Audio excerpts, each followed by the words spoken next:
It's on here now. The goalkeeper's beaten, and South Africa have done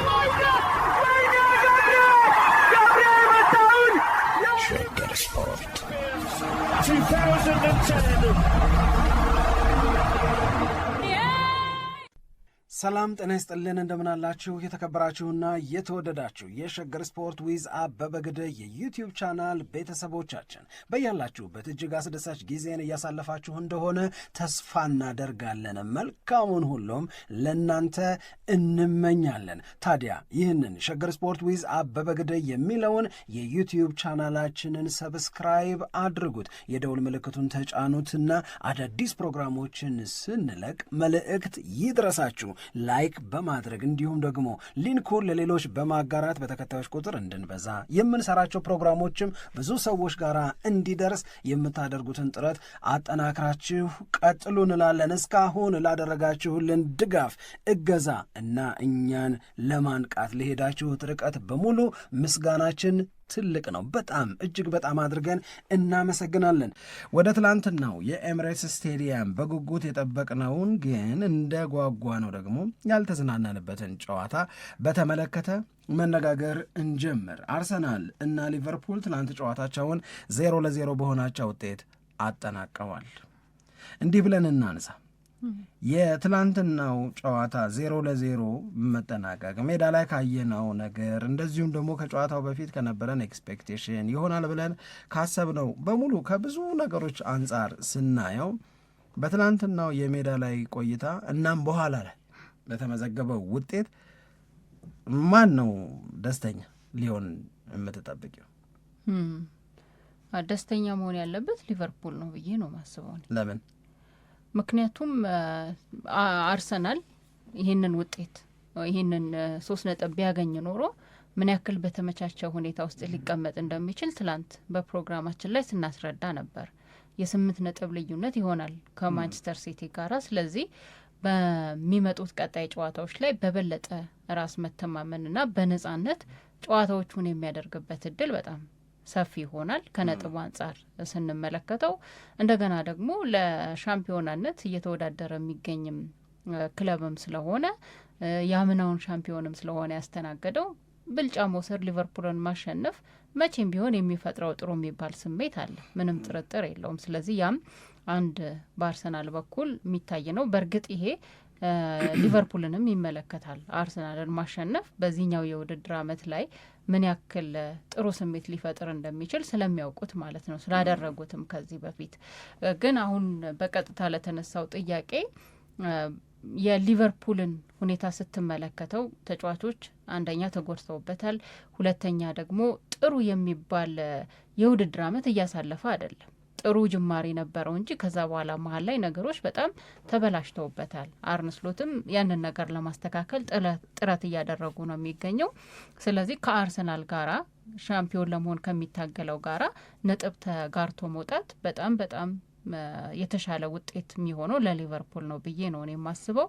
በዛ ላይ በተለይ በመጀመሪያው 45 ላይ አርሰናል ያሉትን እንግዲህ ብልጫዎች ስላልተጠቀመ በሚቀጥለው 45 ላይ ደግሞ ሊቨርፑል የራሱን ጥረት ለማድረግ ስለሞከረ የሚፈልገውን ነገር ይዞ ወጥቷል ብዬ እንድረዳ አድርጎኛል። ውጤቱ ፌር ነው 0-0።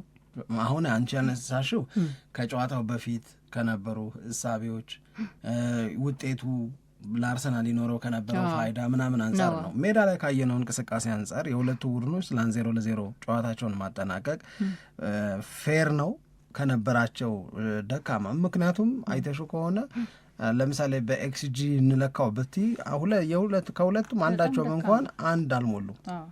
በጣም ደካማ ገብቶሻል። 0-0 የሚለው ፈርስት ሃፍ ላይ አርሰናል የነበረው የተሻለ ነገር፣ ሁለተኛው 45 ላይ የነበረው የተሻለ ነገር ደግሞ የሊቨርፑል ነው። ፌር ነው 0-0 የጨዋታው የሜዳው ላይ እንቅስቃሴውን ነው። እንደዛ ከሆነ ፌር ነው ብዬ ነው የማስበው።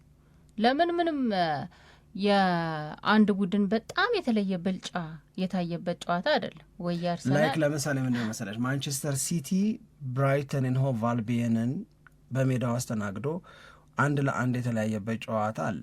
ማንቸስተር ሲቲ የሚችለውን በሙሉ አድርጓል። የሚያስጨንቅ ጊዜ ነበረው ብራይተን በኢትሃድ ስቴዲየም። በተለይ ትላንትና ስናነሳ እንደነበረው ከ75ኛው ደቂቃ በኋላ በብራይተን እና በሲቲ መካከል የነበረው ጨዋታ ማንቸስተር ሲቲ ቶሎ ቶሎ የግብ ሙከራ የሚያደርግበት እንዴት ሳቱት የምንልበት በጣም በጣም ከፍተኛ የሚባል ዶሚኔሽን ነበረው። ግን እንደዛም ሆኖ ጎል አላስቆጠሩ። ያስቆጫል ትያለሽ። አሁን ይሄ የትላንትና የአርሰናልና የሊቨርፑል ጨዋታ ግን በአርሰናል በኩል እነዛን የግብ ዕድሎች ወደ ጎልነት ቀይረዋቸው ቢሆን ኖሮ የምትዩ ብዙ ነገር የለም። እሱ ነው። በሊቨርፑልም በኩል እንደዛ የምትዩ ነገር የለም። እንደውም ሊቨርፑል ፈርስት ሃፍ ላይ በጋብርኤል ማግሃሌሽ ባክ ፓስ ዴቪድ ራያ እዛው አካባቢ የመታት ኳስ ብራድሊ አግኝቶ የግቡን አግዳሚ የመለሰበትን ምናምን ካልሆነ የምትጠቅሹ ያን ያህል በጣም አስቸጋሪ እና ሶቦስ ላይ በቅጣት ምት ትላንትና ጉድ ሊያረጋቸው ነበረ። ቆንጆ ቅጣት ምት መጥቶ ነበረ። እሱም ፈርስት ሃፍ ላይ የሆነ ነው። ግን ኢላማቸውን የጠበቁ ሙከራዎች የሉም። ኤክስጂ የነበረው ጨዋታ አይደለም። በአጠቃላይ አርሰናል የነበረው የኳስ ቁጥጥር እና ከኳስ ቁጥጥሩ የነበረው ጨዋታውን የማሸነፍ አቅም ወይም ጨዋታውን ለማሸነፍ ይፈጥራቸው የነበሩ የግብ ዕድሎች በጣም ውስን ናቸው። አንዳንዶቹ የቁጥር እውነቶች ያስደነግጣሉ። የእውነት ለመናገር ቪክቶር ዮኬሬሽ ትላንትና በነበረው ጨዋታ ላይ ሜዳ ላይ የቆየው 64 ደቂቃ ነው። በእነዚህ 64 ደቂቃዎች ቪክቶር ዮኬሬሽ 8 ጊዜ ብቻ ነው ኳስ የነካው። እንዲሁም እዛም ይደርሳል ብዬ አላሰብኩም። 8 ጊዜ ነው ኳስ ተቆጥሯል። አልታየም። በቃ ጭራሽ ሁለተኛው 45 ማለትም ከ45ኛው ደቂቃ አንስቶ እስከ ወጣበት 64ኛው ደቂቃ ድረስ ኦልሞስት 20 ደቂቃ ቆየ ሜዳ ላይ ማለት ነው። 20 ደቂቃ ሜዳ ላይ ቆይቶ አንድ ኳስ ነው የነካው። ኳሱ አርሰናል ጋር ነበር የነበረው የሚመስለው። ግን ምንድን ነው ቪክቶር ዮኬሬሽ ጋር ኳሱ የማይደርሰው ብለሽ ስትጠይቂ በቃ የሆነ ጉምድ ያለ ቁርጥ ያለ ነገር እንዳለ ይገባሻል። እና ረጅም ነበረ ጨዋታው ማለት በጣም አሰልቺ ነው። ምንም የሚያዝናና ጨዋታ አይደለም። በዛ ላይ ምንም ቴምፖ ደግሞ የለውም። የሆነ ዝግ ያለ ነገር ነው። ቅድም እንዳልከው ነው። አሁን አርሰናል ማለት ተደጋጋሚ የግብ ሙከራዎችን የሚያደርግ ክለብ ነው። ከዚህ በፊት እንደምናውቀው ተሳካም አልተሳካ ብቻ ብዙ የጎል ሙከራዎችን ያደርጋል። በዚህ ጨዋታ ላይ ግን ተደምሮ የሁለቱም ማለት ነው የሊቨርፑልም የአርሰናልም ተደምሮ 17 ሙከራ ብቻ ነው። ለዛውም ኦን ታርጌት እኮ የሚረባ አይደለም። አሁን ዴቪድ ራያም ስራ አልበዛበትም፣ እንደዚሁም ደግሞ አሊሰን ቤከርም ያን ያህል ስራ አልበዛበትም። 9ኙን አርሰናል ሞከረ፣ የግብ ሙከራ አደረገ፣ 8ቱን ሊቨርፑል አደረገ። ግን በጣም የሚገርመው ነገር በሊቨርፑል በኩል ደግሞ ምንም ኦን ታርጌት ሙከራ ያልነበረው ጨዋታ እና ይሄ ሊቨርፑል አንድ ጨዋታ አድርጎ በጨዋታው ላይ ምንም አይነት ኦን ታርጌት ሙከራ ሳያደርግ ሲጨርስ ከ16 ዓመት በኋላ ለመጀመሪያ ጊዜ ነው የተባለበት። ይህ አሁን የሚገልጸው ነገር በጣም ብዙ ይመስለኛል። በሁለቱም በኩል ምን አይነት ቀዝቃዛ የሚባል ጨዋታ እንደነበረ በደንብ አድርጎ የሚያስረዳ ነው። አሁን ከዚህ በፊት የምናነሳቸው ነገሮች ነበሩ። አርሰናል ስፔሻሊ ጨዋታ ሲያደርግ የመጀመሪያው 45 ላይ በጣም ዶሚኔት ካደረገ በኋላ ዋጋ ሊከፍል ይችላል፣ በዚህኛው 45 ላይ ጎል ካላስቆጠረ ምናምን ብለን የምናነሳቸው አስተያየቶች አሉ። ደግሞ መሆንም ያለበት ነው። ብልጫ በወሰደበት አጋጣሚ ጎል ለማስቆጠር የሚያደርጋቸው ጥረቶች አሉ። እነዛ ደግሞ ወደ ጎል በጣም ይጠጋል፣ ይሞክራል፣ ግን ሳይሳኩ ይቀራሉ ነው። አሁን በመጀመሪያው 45 ላይ የተሻለው ቡድን ነው ብለን የምንናገረው እንጂ ያን ያክልም ብልጫ ወስዷልን ብሎ ለመናገር ትንሽ ሊያስቸግር ይችላል። ግን የተሻለው ቡድን አርሰናል ነበረ። ግን ያንን መሻሉን የሚያረጋግጡ የጎል ሙከራዎች ግን በብዛት አልነበሩትም። እኔ እንደውም በኋላ ላይ የመጣልኝ ሀሳብ ምንድን ነው፣ በዚህ በመጀመሪያው 45 ላይ አርቴታ ገብርኤል ኢየሱስን ተጠቅሞት ቢሆን ኖሮ ምናልባት ትንሽ የተሻለ ነገር ልናይ እንችል ነበር የሚል ሀሳብ መጥቶብኛል። ምክንያቱም እንዳልከው ቪክቶር ዮኬሬሽ ጨዋታ ላይ በፍጹም አልነበረም። ግን በመጀመሪያው 45 ላይ የአርሰናል የተሻለ እንቅስቃሴ በነበረበት ጊዜ ላይ ገብርኤል ኢየሱስ ተጫዋች ሆኖ ቢሆን ኖሮ ምናልባት የተሻሉ ሙከራዎች፣ ምናልባት ጎል ሊኖር ይችል ነበር ብዬ እንዳስብ አድርጎኛል እንጂ ግን ምንድን ነው መሰለሽ አሁን የኔን መረዳት ልንገርሽ። በጥያቄ የጀመርነው ያንኑ አይነት ጥያቄ እንደተጠየቁ አድርጌ ልውሰደውና የኔን ፖይንት ኦፍ ቪው ላስቀምጥ በዚሁ ጉዳይ ላይ።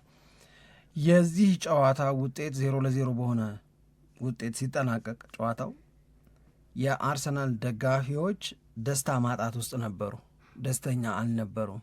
በሌላ በኩል የሊቨርፑል ደጋፊዎች ደግሞ ስራ ሰርተው እንደወጡ ነው የተሰማቸው። ኢቨን አሰልጣኞቹም የሚናገሩት ነገር ያንን አርነ ስሎት ምን አለ፣ አርቴታ ምን አለ፣ እነ ሶቦስ ላይ ምን አሉ፣ በአርሰናል በኩል ተጫዋቾቹ ምን አሉ፣ ከዛ የደጋፊዎቹ ሪያክሽን ምንድን ነው የሚመስለው፣ እንደዚሁም ደግሞ ሚዲያውስ እንዴት ባለ መንገድ ተናገረ ስትይ አርሰናል አንድ በጣም አሪፍ የሚባል መልካም የሚባል አጋጣሚን እንዳባከነ የተረዳው ሰው ብዙ መሆኑን ነው የምትረጅው።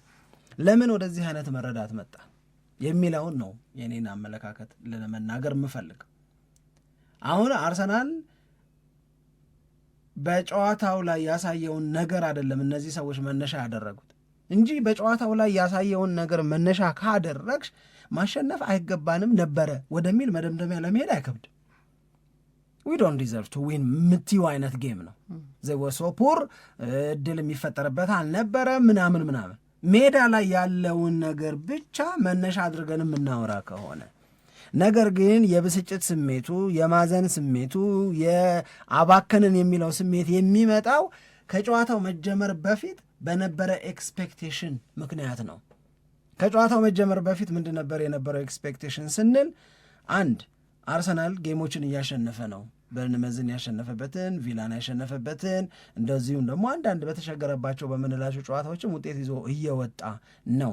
ስለዚህ የነ ማንቸስተር ሲቲ፣ የነ አስቶን ቪላ፣ የነ ሊቨርፑል ጭምር ማቃት መቸገር ከአርሰናል ከወቅታዊ ብርታት አንጻር ሲታይ ያረጉታል ሚል አይነት ነገር ነበር።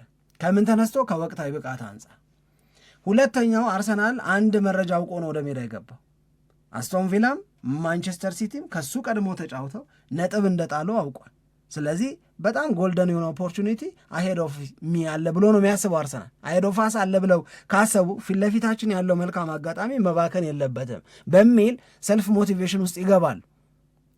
ያበረታሻል እኮ በራሱ የአርሰናል ደጋፊ በጣም የቋመጠው የጓጓው ሳሊቬት ሲያደርግ የነበረው ነገር በምንድን ነው ብትይኝ 8 ፖይንት ዲፈረንስ እንፈጥራለን፣ የ8 ነጥብ ልዩነት ለመፍጠር የሚያስችል መልካም አጋጣሚ ነው። ይህንን ያዥ። ሶስተኛው ይህንን የሚያበረታው ነገር ደግሞ ለብቻው አስቀምጠሽ ብትሄጂ የአርሰናል ደጋፊዎች እና ደጋፊ ያልሆነውም ሰዎች ብንሆን አንድ የምንጠብቀው ነገር በዘንድሮ የውድድር ዓመት አርሰናልን 2 ቡድኖች አሸነፉት። አንዱ ሊቨርፑል ነው፣ አንዱ ቪላ ነው።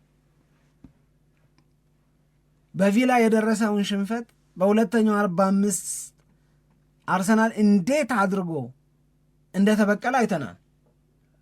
ይህንን አይነት ኤክስፔክቴሽን ነበረ። ለሊቨርፑልም መልስ ይሰጠዋል የሚል ማለት ነው። አሁን እነዚህን ሁሉ ነገሮች ከግምት ውስጥ አስገብተሽ ጨዋታውን በዚህ አይነት መጓጓት፣ በዚህ አይነት ራስን ማሳመን ጨዋታውን ጠብቀሽ ስታዩ መሬት ላይ ያለው እውነት ጋር የሚሄድ ነገር አይደለም። ስታስብ የነበረው በአእምሮሽ ሲመላለስ የነበረው ለራስሽ ስትነግር የነበረው ይሆናል ብለሽ ስትገምች የነበረው ነገር እና ይሄ በጣም ተላለፈብኝ። ለእኔ ለምሳሌ በጣም ነው የተላለፈው። ስለዚህ አርሰናል ምን ብሎ ነበር ያሰበው? ጨዋታውን አሸንፌ የ8 ነጥብ ልዩነት ፈጥሬ ከዚህ በኋላ እኔን አሳዶ መያዝ ለሲቲ፣ ከዚህ በኋላ እኔን አሳዶ መያዝ ለነቪላ በጣም ከባድና አስቸጋሪ እንዲሆን አደርጋለሁ። ሊቨርፑል በእኔ እምነት ላለመሸነፍ ነው ወደ ሜዳ ያገባው። እዚህ ላይ የአርሰናል ደጋፊዎችም የእግር ኳስ ሰዎችም በተደጋጋሚ የሚያነሱት ሊቨርፑልና አርነ ስሎት እድለኛ አይደሉም። ከምን አንጻር?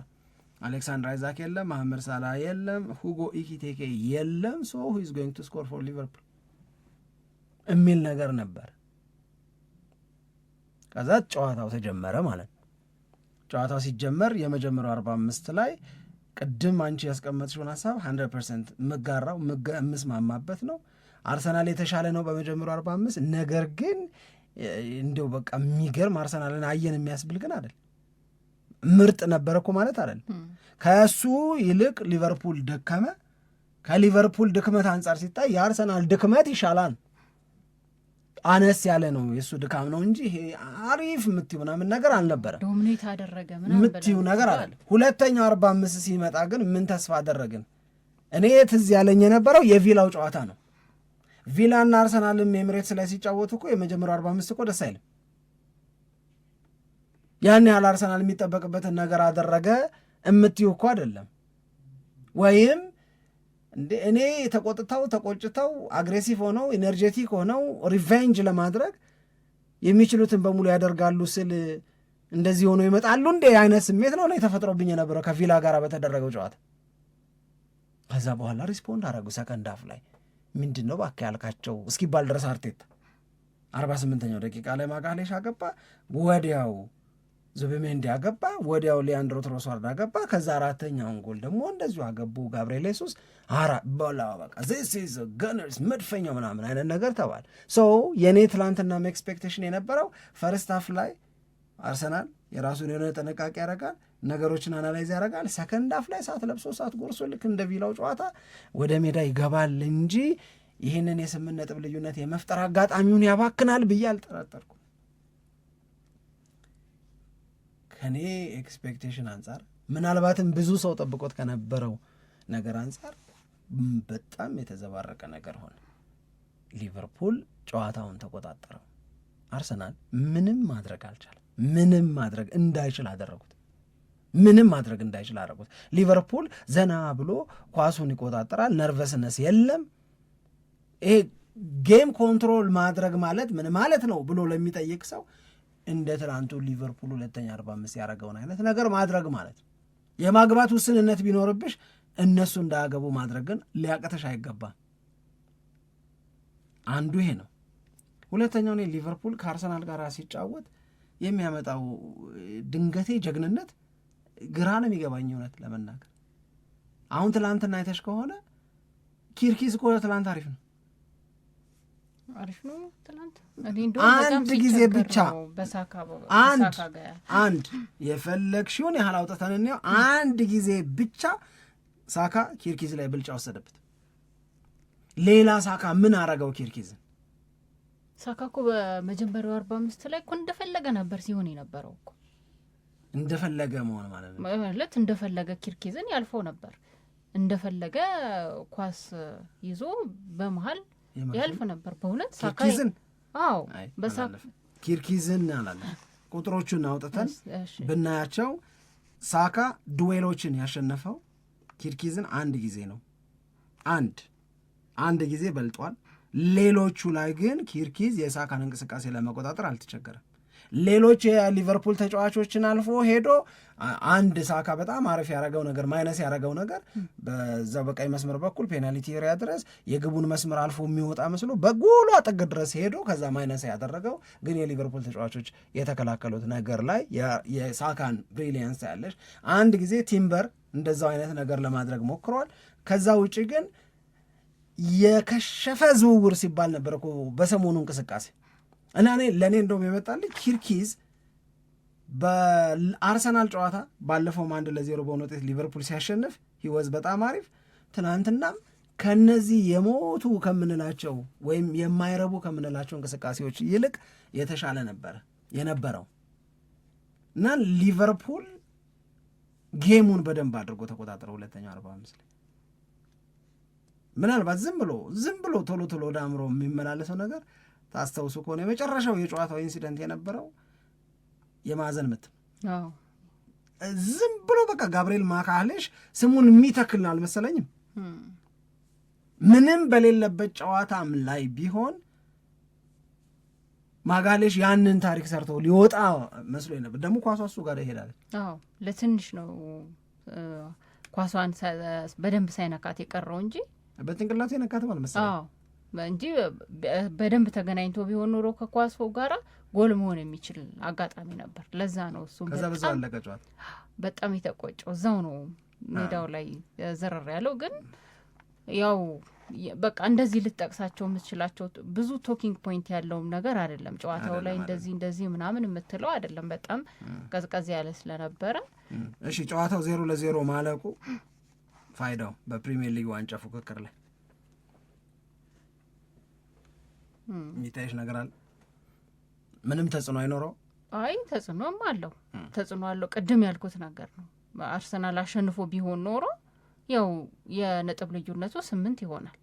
ስለዚህ በጣም በተረጋጋ ሁኔታ ውስጥ እንዲቆይ ያደርገዋል ነበር።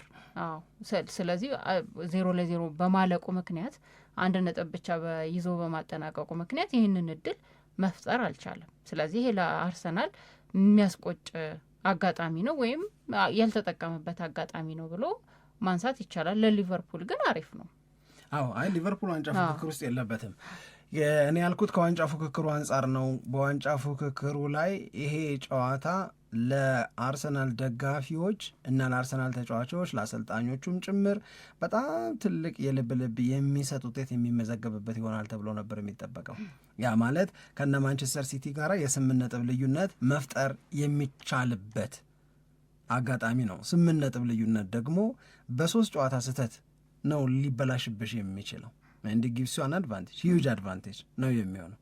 በዘንድሮ የሲቲ ክፍተቶች በዘንድሮ አርሰናል ቤት እያየነው ነው ስንል ከነበረው ጥንካሬ አንጻር ለአርሰናል ኦልሞስት በጣም በጣም በጣም ትልቅ አጋጣሚ ይሆናል ተብሎ ነበር የተጠበቀው። አሁን ያ እድል ሳይሳካ ቀረ። የነጥብ ልዩነቱ 6 ሆኖ ይቀጥላል ማለት ነው። ይሄንን ደግሞ በተለየ መንገድ ነው የምንረዳው አይደለም። አርሰናል 1 ጨዋታ ከዚህ በኋላ የሚሸነፍ ከሆነ ለማንቸስተር ሲቲ ኤፕሪል ላይ ከአርሰናል ጋር በኢትሃድ ስቴዲየም ሲጫወቱ አርሰናልን ማሸነፍ ብቻ በቂ ይሆናል ማለት ነው። ያኔ በነጥብ እኩል ይመጣሉ አርሰናልና ማንቸስተር ሲቲ። አሁን 3 ስህተት ይፈልግ ከነበረ አርሰናል 1 ስህተት ወደሚል የሚወርድበት ማቴማቲካል ስሌታል። ከዛ በኋላ ሲቲ የራሱን ስራ መስራት ነው የሚሆነው ማለት ነው። ስለዚህ ይሄንን አይነት ነገር ሲመጣ የማንቸስተር ሲቲ እና የብራይተን ጨዋታ ትላንትና ወዲያ 1-1 ሲጠናቀቅ የሲቲ ሰዎች ተጫዋቾች ጋርዲዮላ ላይ ይታይ የነበረው ፍራስትሬሽን አርሰናል የ8 ፖይንት ዲፍረንስ ሊፈጥር ነው። አሁን ትላንትና ግን ሊቨርፑልና አርሰናል 0-0 ጨዋታቸውን ሲጨርሱ ሲቲዎች ይሆናል ብለው ከጠበቁት ውጪ አርሰናል ሳያሸንፍ ስለቀረ ሴንስ ኦፍ ሪሊፍ ወይም የእፎይታ ስሜት ሲቲ ቤት ይኖራል፣ የቁጭትም ይኖራል አይደል? አይ የእነሱ ቀድሞና የተበላሸ እሱን ነው እኮ ያችን ባናበላሻት ኖሮ አርሰናል በዚህ አይነት ውጤት ሲያጠናቅቅ የበለጠ የነጥብ መጠጋጋት ብዬ አላስብም። እኔ የተረፍን አይነት ስሜት ርቆ ይሄዳል ብለን ሰግተን ነበረ፣ ሳይሄድ ቀረ ብራቮ አይነት ስሜት መልሶ የተሻለ እድል የማግኘት ስሜት ነው ማንቸስተር ሲቲ ቤት የሚፈጠረው ለእኔ የሚገባኝ። ምክንያቱም በቃ የእነሱ ጌም ካለቀ በኋላ ነው የአርሰናል ጌም የመጣ። ስለዚህ ፍርሃት የነበረው ወርስ ኬስ ሲናሪዮ የሚሆነው 8 ፖይንት ዲፍረንስ ነው፣ የ8 ነጥብ ልዩነት። አርሰናል ያንን አባከነ። ሲያባክን 6 ነጥብ ሆነ ልዩነታቸው። ገብቶሻል መልሽ። ስለዚህ እንትኑ ወደኛ ተመልሶ መጣ። እንደገና በደንብ የመሞከር እንደገና በትግል ውስጥ የመቆየት ፍላጎትን ይፈጥራል። አርሰናል ቤት ደግሞ ያጎድላል። ቅድም ያልሽው ነገር ነው። እድል አባከንን ከሆነ አለዋ ስሜት በቃ ቁጭት አለው። አሁን አርሰናል ቤት በዚህ ሰዓት ላይ ያለው ስሜት የአርሰናል ተጫዋቾች ጋር የሚኖረው ስሜት ምንም ቢሆን አሁንም የ6 ነጥብ ልዩነት ነው ያለው ምናምን አይደለም የሚሉት የሆነ አንድን መልካም አጋጣሚ ሳንጠቀምበት ቀረን። ያንን አሁንም ምልሽ ምንም ቢሆን የ6 ነጥብ ልዩነት አለን ምናምን የሚለውን ከተረጋጉ በኋላ ምናምን ነው የሚያመጡት። ስለዚህ ይህንን ሳይኮሎጂካል አድቫንቴጅን ወስዶ የነበረው አርሰናል በሲቲና በቪላ ጨዋታዎቻቸውን ቪላ ከክሪስታል ፓላስ፣ ሲቲ ከብራይተን አቻ ሆነው ጨዋታቸውን መጨረሳቸውን ለአርሰናል ሰጥቶት የነበረውን ሳይኮሎጂካል አድቫንቴጅ አይ እናንተ ጋር ይሁን ብሎ እንደመለሰው አድርጌ ነው የምወስደው። ይህንን የ6 ነጥብ ልዩነት ደግሞ አርሰናልም በቃ 6 ነጥብ ነው ትንሽ ነው ምናምን ብሎ ቶሎ ሳይኮሎጂካሊ እጅ መስጠትም የለበትም። ከዚህም በኋላ ቢሆን አርሰናል ነው አሁን አርሰናል ነው ግን 8 የሆነ የነበረውን እድል አልተጠቀምኩበትም ብሎ ግን መቆዘሙ አይቀርም እኮ እሱ ነው እኮ መቆዘሙ ዋጋ የለውም አይደለ? እኔ እንደሚገባኝ ከሆነ አሁንም ቢሆን 6 ነጥብ ቀላል አይደለም። ይህንን የ6 ነጥብ ልዩነት አስጠብቆ ለመሄድ ጥረት ማድረግ ግዴታ ነው፣ ይገባል። የበለጠ የአእምሮ ጥንካሬ የሚሰጠው ደግሞ ከዚህም በኋላ ቢሆን ያሉትን እድሎች መጠቀም አለብኝ የሚለው ሳይኮሎጂካል በራስ መተማመን ውስጥ መውደቅ ነው እንጂ ይሄ በቃ አንድ ጊዜ ያለፈ ነገር ነው። እንደውም አርቴታ ከጨዋታው በኋላ ከተናገራቸው ነገሮች መካከል አንደኛው ይሄ አንዳንድ ጨዋታዎች በቃ የሆነ ማጂክ ይፈልጋሉ፣ የሆነ ጀግና የሆነ አሁን ምንም ነገር የለውም። አዎ እንደዛ ልክ አሁን በመጀመሪያው ጨዋታ ላይ ሶቦስ ላይ በቅጣት ምት እንዳስቆጠረው ጎል አይነት ይሁን አለ። እሱን ነው እኮ የጠቀሰው፣ እሱን ነው ማነሳው። እንደዛ አይነት ነገር ይፈልግ ነበር፣ ግን እንደዛ አይነት ነገር ደግሞ ሊቨርፑልም እንደዚሁም ደግሞ አርሰናልም መስጠት አልቻሉም በዚህኛው ጨዋታ ላይ። አሁን የኛውን ነገር የአርቴታን አስተያየት መነሻ አድርገን የሚሰጡ አስተያየቶች ላይ ደግሞ ትንሽ ብንነጋገር ጥሩ ይመስለኛል። ይሻላል። ግን አንድ ጥያቄ ልጠይቅሽ። የጨዋታው በፊት የአርሰናልን ዋንጫ የማሸነፍ ጉዳይ በተመለከተ ይሰማሽ የነበረው ስሜትና አሁን ጨዋታውን አይተሽ ውጤቱን አውቀሽ የነጥብ ልዩነቱ 6 ብቻ መሆኑን ተረድተሽ አሁንም በተመሳሳይ ዋንጫ ከማሸነፍ እድሉ ጋራ አርሰናል የሚሰማሽ ስሜት አንድ ነው ወይስ? አዎ ያዛርጊው ሳምያሹራሽ አይ ምንም እንደውም እኔ በጣም ምንም የተለየ ስሜት አልተሰማኝም ስለዚህኛው ጨዋታ እውነት። ምክንያቱም ስለዚህኛው ጨዋታ አይደለም እኔ ያወራሁት እኮ ስለ ዋንጫው ይሄኛው ጨዋታ የፈጠረው ተጽዕኖ ለኔ እንደዛ አይነት ነገር እንደ አሁን አይ ትንሽ ጥረት ለምሳሌ ጥሩ ነገር የሚሰማኝ ከወልቭስ ጋር በነበረው ጨዋታ ላይ አርሰናል እንደዛ ሲሆን በጣም ብዙ የአርሰናል ደጋፊዎችም ከፍተኛ የስጋት ስሜት ውስጥ ገብተው ነበር ብዬ አስባለሁ። እኔም አይ በእንደዚህ አይነት ነገር እንደዚህ አይነት ስሜት በተወሰነ ደረጃ ተሰምቶኝ ነበር። የትናንትናው ጨዋታ ግን ምንም አይነት ይሄ ከዋንጫ ፉክክሩም ጋራ በተያያዘ ከሌሎች ነገሮችም ጋራ በተያያዘ ያን ያክል የፈጠረብኝ ስሜት የለ። እኔ ጨዋታውን የተረዳውበት አንደኛው መንገድ ትላንትና የአርሰናል ተጫዋቾች በግልም ጥሩ አልነበሩ። እውነት ለመናገር እኔ ማለት ይሄ በጣም ከፍ ያለ እንቅስቃሴ የሚያሳዩበት ይሄ የጨዋታ ፍላጎታቸው ብዙ ጊዜ ምን ሌላው ቢቀር ማጋሌሽም ላይ ራይስም ላይ ያንን አይነት የተጋጋለውን ስሜት ያየንበት እና ብቃታቸውን በተለየ ሁኔታ አውጥተው ለማሳየት የሞከሩበት ጨዋታ አይደለም። ተቀዛቅዘዋል ብዬ ነው የተረዳሁት እና ይሄ የመቀዛቀዝ ሁኔታ ደግሞ እስከ ውድድር አመቱ መጨረሻ ድረስ ይቀጥላል ብዬ ማስበው አይደለም። በአጠቃላይ የጨዋታው ምልከታ እኔ በሆኑ ጨዋታዎች ላይ እንዲህ አይነት በጨዋታ አድርጎ ከዛ የሆነ ጨዋታ ላይ የሚፈጠር መቀዛቀዝ አለ አይደል? እንደዛ ነው የተረዳሁት። ከዛ ግን ተመልሶ የሚነሳ አይነት ስሜት ነው የፈጠረው። የአንድ ጊዜ አጋጣሚ ብለሽ ተስፋ ታደርጊያለሽ? የተረዳሁት እንደዛ ነው።